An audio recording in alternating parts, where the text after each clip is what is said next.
Japanese internment began with Pearl Harbor. Now, what was Pearl Harbor? Pearl Harbor was a military base located on the island of Oahu in Hawaii, which was nearly 2,000 miles away from the US and 4,000 miles away from Japan. The Pearl Harbor military had 12 battleships, 40 other ships, 20 submarines, 400 aircraft, 6 months worth of fuel, and 20,000 troops stationed on the base.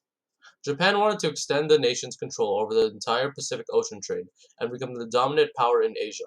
On December 7, 1941, they used bombs, torpedoes, and machine guns to attack ships first and then any target of opportunity.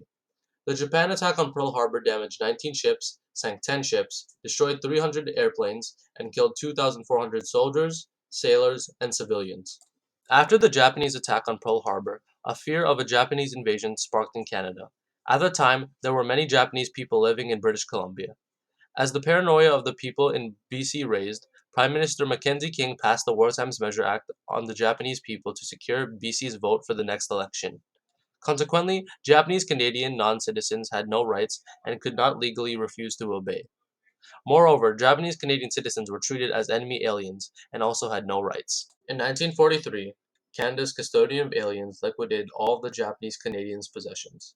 On February 24th, 1942, Prime Minister Mackenzie King issued Order in Council, which signified to detain and remove Japanese Canadians from their home. As a result, Japanese Canadians were sent to internment camps that had no electricity or running water. Approximately 12,000 Japanese people were forced to live in these internment camps. The men in these camps were often separated from their families and forced to do road work and other physical labor.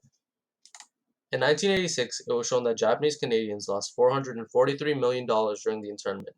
Prime Minister Mulroney announced the Canadian government's formal apology for the wrongful incarceration, seizure of property, and the disfranchisement of thousands of Japanese Canadians.